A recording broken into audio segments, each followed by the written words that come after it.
Okay, can you please for the camera say your first and last name and spell it? Debby Millais, Millais.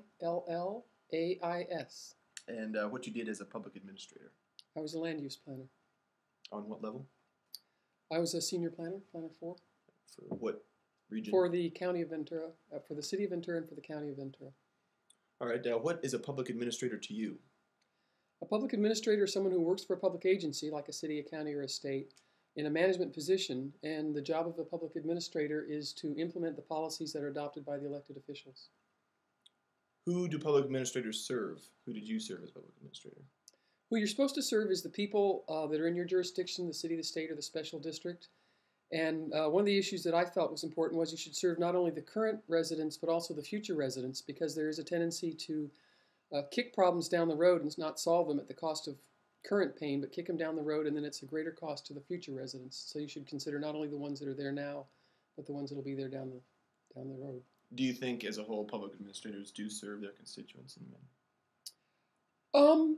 Pretty well. In my experience, they try. They do try pretty well. I would say the worst problem is the one I just mentioned, is that they will, at every opportunity, they will avoid a problem rather than solving it, and that's particularly true when there's term limits, because if you're term limited, then there's no incentive to solve the problem now.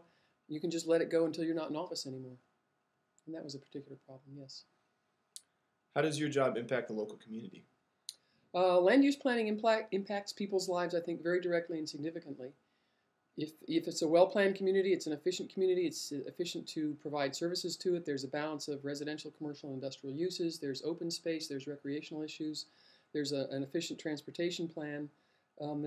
I think that really directly impacts people's qualities of life.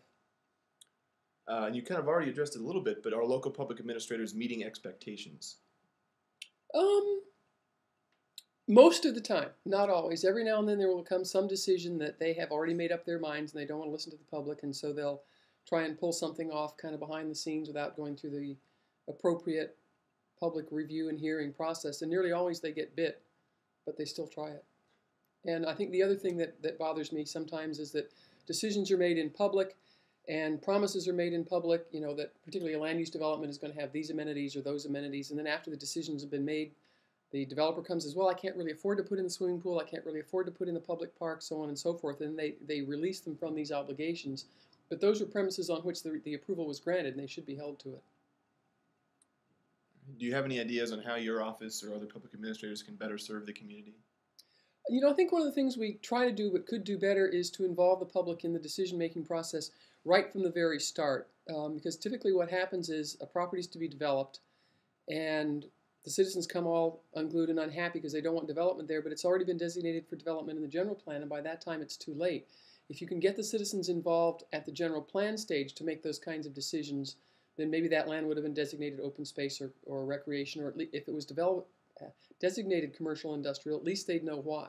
And I think also that kind of involvement, you get a better educated citizenry. Are you talking in terms of kind of town hall meetings or votes with ordinances, or how type of involvement? Really more like a combination. First of all, you would have a citizens advisory committee that is, you know, volunteers, businessmen, residents that go through the real hard work of hammering out what the policy should be, and then at every stage along the process, when you've actually developed the wording, then you have a public hearing and invite those who don't have necessarily the time and energy to devote to a long, kind of rigorous, ongoing process of studying these issues to come in and hear and have their say, and you know, they will have good ideas that you can incorporate into your plan.